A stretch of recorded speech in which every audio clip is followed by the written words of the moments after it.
তো সকালবেলায় ফুল তুলছি, কাজ কিছু হয়নি, যে উঠোন ফুটন ঝাড় দেওয়া হয়নি, ঘরটা ঝাড় দিয়েছি কোনোভাবে, ঝাড় দিতে পারছি না, কোমর কিছুতেই নিচে করতে পারছি না। তো ভাবলাম কী করবো এখন, আমি যেহেতু বসতে পার না, বাসন মাজতে বসতে পারবো না, কিছু করতে পারবো। তাই ভাবলাম ফুল কটাই তুলে নিই দাঁড়িয়ে দাঁড়িয়ে। তো ফুলও প্রায় তোলা হয়ে গেল। আজকে আবার বৃহস্পতিবার, কালকে ফুল আনেনি ওর বাবা রাত্রিবেলা, যদি সকালে কেউ যায় নেবে। তো সমস্যা হচ্ছে আমার বেলপাতা তো পাওয়া যায় না, বেল গাছের চারা কতবার লাগালাম হলো না। আজকে বৃহস্পতিবার, একটু তো বেলপাতা লাগবে। আমি সরা ফুল, দুব্বো, তুলসী পাতা সবই আছে, বেলপাতাটা নেই। বেলপাতা পাওয়া যাবে আমাদের ওই শ্বশুরবাড়িতে, ভেতরে একটা বাড়ি আছে, বাগান বাড়ির মতন, ওই বাড়িটায় গাছ আছে, কিন্তু ছেলেকে পাঠায় না ওই বাড়িটা, কেউ থাকে না তো, ফাঁকা, আর ও পারবেও না পারতে, ওইসব পারে না ছেলে। তো যদি কোনো ফুলওলা যায় তাহলে নিয়ে নেব।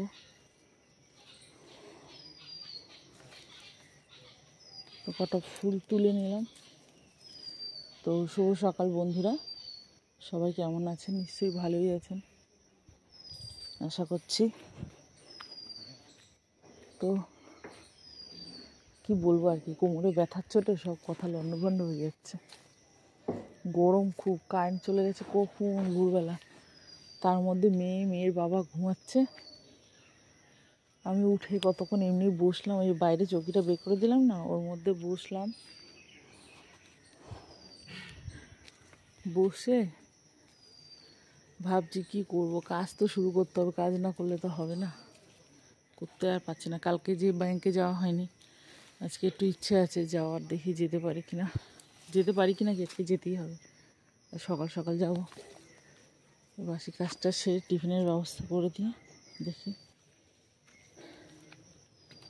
ওইদিকে গাছে দুটো ফুল ফোটেনি, এই যে কটা সাদা ফুল তুললাম।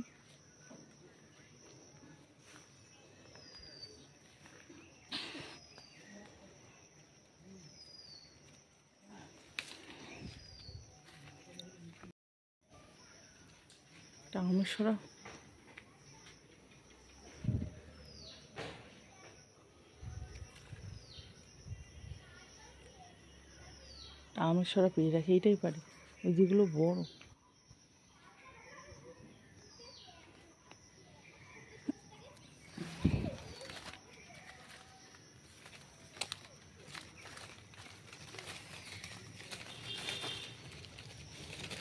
বাবা পারে না, এটা পারলাম।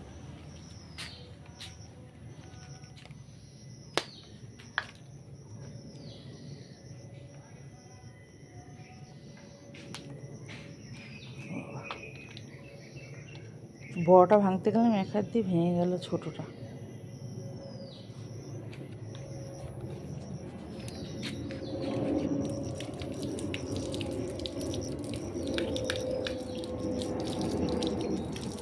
জানি বৃষ্টি হবে কিনা, কালকে তো ভাবলাম সারাদিন বৃষ্টি হবে, হলো না।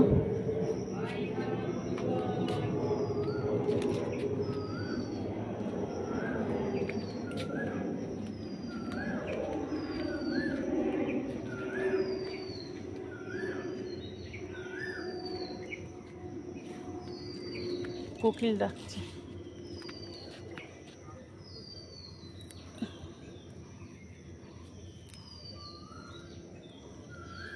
গুছিয়ে দিলাম ঠাকুরের বাসন কালকে মেজে রেখেছি। ছেলে কালকে আজকে একটু যদি স্কচ ব্রাইট দিয়ে ডলে নেয় তাহলেই হয়ে যাবে। কালকে আমি লেবু টেবু দিয়ে ভালো করে বাসন মেজে রেখেছি।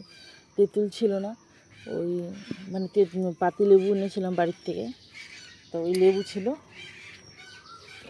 ওই দিয়েই শুকিয়ে গেছিলো লেবুটা, তো দিয়ে ঠাকুর বাসন মেজে রেখেছি। তো ওই যদি একটু স্কচ ব্রাইট ভিম বার সাবান দিয়ে একটু ডলে নেয় তাহলে আর করতে হবে না, মাজতে হবে না।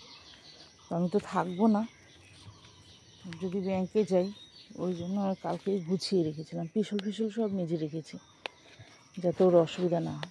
এমনি ফুল টুল তুলে দিই আমি, ঠাকুরের বাসনটা মেজে দিই আমি, আর পুজোটাও দিয়ে দেয়। আবার স্কুল খুলে গেলে আমাকে দিতে হবে।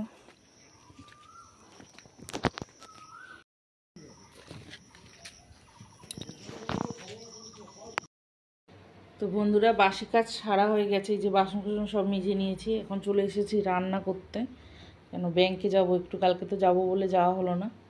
শরীরটা খুব খারাপ লাগছিলো, হাত পা কাঁপছিল আর কি খুব, কাজকর্ম সেরে।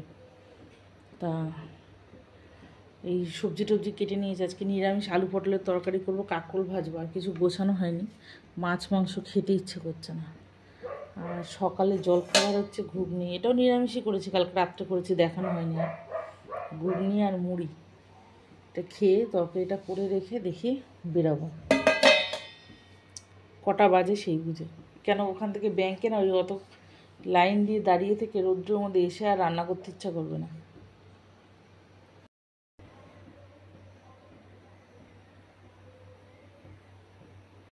বন্ধুরা রেডি হতে হতে চলে এলাম, তরকারিটা নামানোর সময় হয়ে গেছে। তো নিরামিষ আলু পটলের তরকারি করলাম, আর কাঁকরোল ভেজে রেখেছি। এই বাটিটার মধ্যে এই আলু আর পটল ভেজে রেখেছিলাম, তো এর মধ্যেই রাখলাম। আর বেশি শুকনো করলাম না, জানি না এসে কি করতে পারবো, হয়তো একটু ডিম টিমই করবো। ওর বাবার ডিমের কথা বললো, আমি বলছিলাম নিরামিষই করবো আজকে, মাছ মাংস ডিম কিছুই খাবো না। তো এই যে কাঁকরোল ভাজা আর পটলের তরকারি এই করে রেখে গেলাম। তো বেরাবো এখন ব্যাংকে, রেডি হয়ে গেছি। আর মিঠু সোনা তো সকালবেলা অল্প 2-4টে মুড়ি খেয়েছিল, এখন ওই ম্যাগি খাবে না, বায়না করছে দাদা খাবে। ও জুতোটা বার করে নিব, তো পাবি বের করে। তো বেরিয়ে গেছে, এখন গার্লস স্কুলের সামনে দিয়ে যাচ্ছি। তো ওই রাস্তাটা দিয়ে গেলাম না, ওই দিক দিয়ে ভিডিও করা যায় না, অনেক লোকজন থাকে, আর এই রাস্তাটা একটু ফাঁকা। তো এটা হচ্ছে মেয়েদের স্কুল, এটার পেছনেই হচ্ছে বয়েজ স্কুলটা।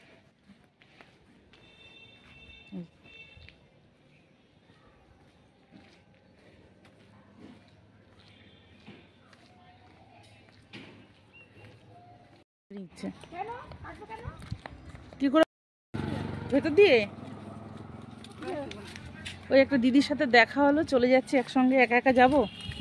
তো আজকে তো বাড়ির থেকে এত কিছু কাজকর্ম করে বেরালাম, আজকে যে বৌদ্ধ পূর্ণিমা আমি ভুলেই গেছি, আমার এসে বেকার ঘুরে যেতে হবে। হ্যাঁ তো বেকার হলো আমার সব, আমার মনে বাড়ির থেকে বেরোনো খুব মুশকিল জানো তো। বেকার বেকার ওদের মধ্যে গিয়ে ঘুরে আসলাম, এমনি আমার চোখের তলা কালি পড়ে গেছে, তার মধ্যে গরমের জন্য মুখে কিচ্ছু মাখিনি, হাতের আবার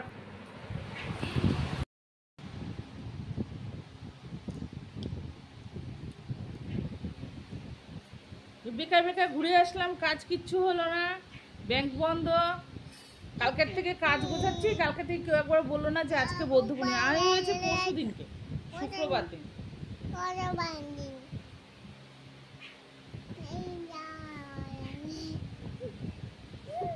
কি কষ্ট হচ্ছে আমার এখন।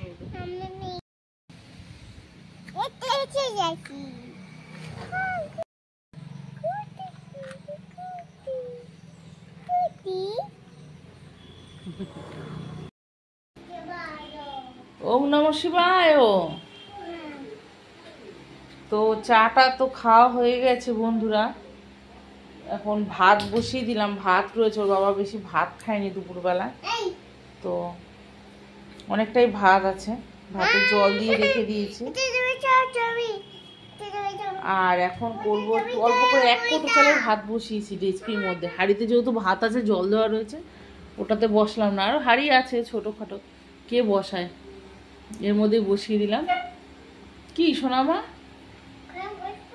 ওখানে বসবে? আর আমি একটু করবো আলু পোস্ত, একটু আলু পোস্ত বানাবো, আর পাঁপড় ভেজে নেব।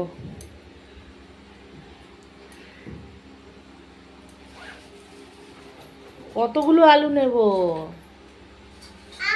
আলু খেয়ে খেয়ে তো আলুর মতন হয়ে যাচ্ছে আমি। হ্যাঁ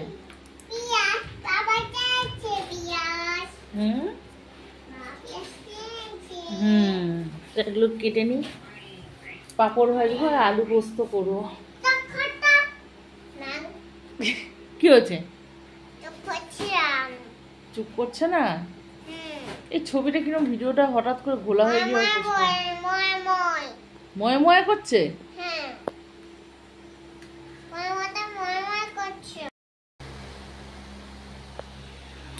এরকম করে ধরো, এরকম করে ধরো। তো বন্ধুরা, পোস্ত রান্না আমার হয়ে গেল, সাদা আলুর পোস্ত। আমাদের বাড়িতে হলুদ দিলে পোস্তটা খুব একটা ভালো খায় না, বিশেষ করে আমার ছেলে। তো সাদা আলুর পোস্তটা খুব ভালো খায় পেঁয়াজ দিয়ে। তা পোস্তটা বানিয়ে ফেললাম। পাঁপড় ভেজেছি, এই যে এই পাঁপড় ভাজা। আর দুপুরের এই আলু পটলের তরকারি রয়েছে একটু। আর কিছু করবো না, মেয়েকে খাইয়ে দেবো। মেয়েটা মনে হচ্ছে একটু জ্বর জ্বর এসেছে, তো ওকে প্যারাসিটামল দিয়েছি একবার, ওকে দুটো ভাত খাইয়ে দেবো। তো দেখা হবে কালকে। সবাই ভালো থাকবেন, সুস্থ থাকবেন, কালকে দেখা হবে।